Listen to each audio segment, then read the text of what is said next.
আসসালামু আলাইকুম, কেমন আছেন সবাই? আশা করি ভালো আছেন। আল্লাহর রহমতে আমি ভালো আছি। আমার কাছে আজকে একটি 12 ভোল্টের মিনি আইপিএস এসেছে। এটা 12 ভোল্ট অটো কাট একটা আইপিএস। এটা 12 ভোল্ট লাইট এবং ফ্যান চালানো হয় এবং এটার ভিতরে একটি ট্রান্সফরমার দেওয়া আছে। তো এটা আমার কাছে এসেছে, এটার পাওয়ার লাইন কাজ করছে না এবং ব্যাটারি চার্জ হচ্ছে না। তো এখন আমি এটা আপনাদের সামনে পাওয়ার দিয়ে দেখাবো। তো এখন যদি আমি এখানে পাওয়ার দিয়ে দেখেন, এখানে কোনো পাওয়ারের বাতি জ্বলতেছে না এবং এখানে কোনো পাওয়ারের কোনো কিছু শো করছে না। তো আমরা এখন এর কেসিংটা খুলবো এবং এর সমস্যাটা আমরা ফাইন্ড করব।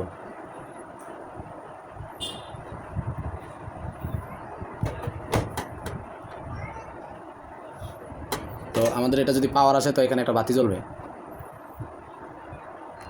তো চলুন আমরা এটা খুলে দেখি ভিতরের কী সমস্যা। তো আমি এর কেচিংটা খুলে নিয়েছি এবং পূর্বেও আমি মেশিনটি কাজ করে দিয়েছিলাম, কিন্তু এর একটা কমন সমস্যা হচ্ছে গিয়ে এই যে দেখতে পাচ্ছেন এখানে একটা 220 ভোল্টের ইনপুট ভোল্টেজ, এই তারের গোড়াগুলো পুড়ে গেছে। তো এই যে এই সুইচের এই জায়গা থেকে কানেকশনটা ছুটে গেছে। কানেকশনটা ছোটার কারণ হচ্ছে এখানে যে জয়েন্টটা, এই জয়েন্টের পর থেকে আপনার এই পর্যন্ত তারটা সম্ভবত একটু লুজ, এটা এইদিকে যত বাঁকা হয়ে যায়, তো সেই কারণে এখান থেকে তারটা ছুটে গেছে। তো আমি এখানে সুন্দর করে তার জাম্পার করে দেবো। তো আশা করি এটা কানেকশন দিলে পাওয়ার চলে আসবে, এটাতে বড় কোনো প্রবলেম নেই। তো চলুন আমরা এখানে তার জাম্পার করি এবং এটার সাথে কানেকশন দিয়ে আমরা দেখি কী অবস্থা। তো আমি এখানে দুটি টুকরো তার নিয়ে নিয়েছি। এটা ইন্ডাস্ট্রিয়াল তার, এর ভিতরে অনেক তামা থাকে, যেই তামাটা এটার ভিতরে থাকে না, কপার বলতে আর কি। তো চলুন আমি এটার সাথে প্রথমে কানেকশন দিব। এই যে এখানে সুইচ দেখতে পাচ্ছেন আপনারা, আমি যদি জুম করে দেখাই, যেখানে এখানে সুইচ আছে, সুইচের এখান থেকে ইনপুট ভোল্টেজের যে কানেকশন, সুইচ দেওয়ার পরে এখানে আউটপুটে ট্রান্সফরমাতে আসে এবং এখান থেকে তার দুটি ছুটে গেছে এবং এখানে তার সম্ভবত শর্ট, এবং এখানে লক করে দেওয়া হয়েছে যাতে আপনার তারগুলো ছুটে না যায়। তো এই কারণে এখানে তারটা শর্ট পড়ে গেছে। তো এখন এটা জাম্পার করে দিচ্ছি, চলুন।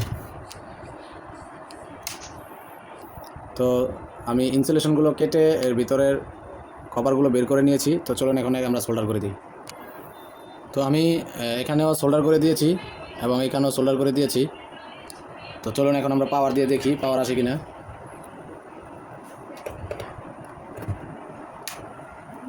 তো দেখেন আমাদের এখানে পাওয়ার এসেছে। তো এখন এটি চার্জ হচ্ছে। তো চলুন আমরা এখন ডিজিটাল মাল্টিমিটারের সাহায্যে আউটপুটটা চেক করি।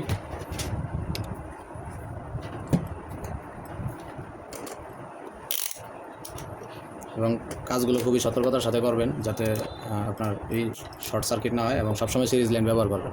ওই যে দেখেন আমি সিরিজ লাইন ব্যবহার করি। যদি এখন এখানে দুইটি তার আমার একত্রিত হয়ে যায় তাহলে আমার এখন এখানে সিরিজ লাইনের বাতি জ্বলে উঠবে, বুঝছেন? মানে কোনো শর্ট সার্কিট হওয়ার সম্ভাবনা নেই।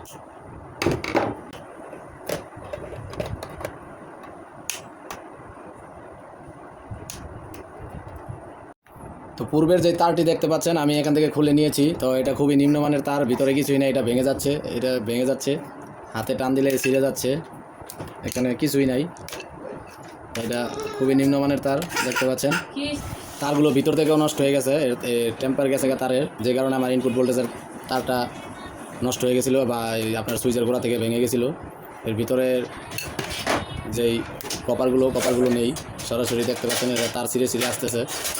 তো এখন এই ইনপুট 220 ভোল্ট ইনপুট ভোল্টেজের পুরো তারটাই চেঞ্জ করে দিতে হবে, এই এসি কর্ডটাই বাদ দিয়ে দিতে হবে। তো আমি বাজার থেকে ভালো কপারওয়ালা তার কিনে নিয়ে আসছি। তো এখন এটা আমি এসি ইনপুট ভোল্টেজ হিসাবে কাজে লাগাবো। তো আমি নতুন লাইনটা লাগিয়ে নিয়েছি এবং 2 পিন সকেট লাগিয়ে নিয়েছি এবং এখানে সোল্ডার করে নিয়েছি। তো এখন আমরা চলুন লাইনটা দিয়ে দেখি, যেহেতু আমাদের পূর্বের লাইনটা চলে নেই। তো এখন আমরা পাওয়ারের লাইনটা আবার দিয়ে দেখি। তো দেখেন আমাদের নতুন তারে লাইন দেওয়ার পরে আমাদের পাওয়ারটা কাজ করছে। তো চলুন এখন আমরা মাল্টিমিটারের মাধ্যমে আউটপুটটা মেপে দেখি। তো আমাদের আউটপুট হিসাবে এখন 15 থেকে 16 ভোল্ট পেতে হবে যদি আমাদের এটা কাজ করে। যেহেতু এটা এসি লাইনের সমস্যা ছিল, তো আশা করি কোনো প্রবলেম নাই।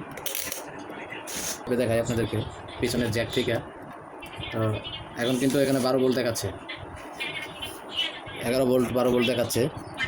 আর যদি এখন আমি আমার একটা লাইন দিয়ে দেই, লাইন দেওয়ার পরে যদি আমি চার্জ দিই, তো দেখুন আমার আউটপুট চলে গেল, এখন আমার ইনপুটে চলে আসলো। এখন আমার ব্যাটারিতে চার্জ ঢুকতেছে 13 ভোল্ট কাছাকাছি।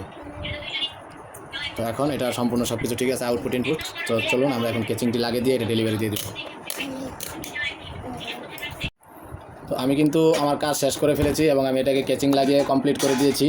এখন নতুন যে এসি কোডের তার, আমাদের এই নতুন তারের মাধ্যমে এটাকে কমপ্লিট করলাম এবং সুইচের সাথে কানেকশন দিয়ে দিলাম। তো চলুন আমরা লাস্ট ফিনিশিং এটাকে আরও একবার টেস্ট করে দেখি। তো পাওয়ার সুইচটা দিলাম, তো দেখেন এটা কি সুন্দর কাজ করতেছে।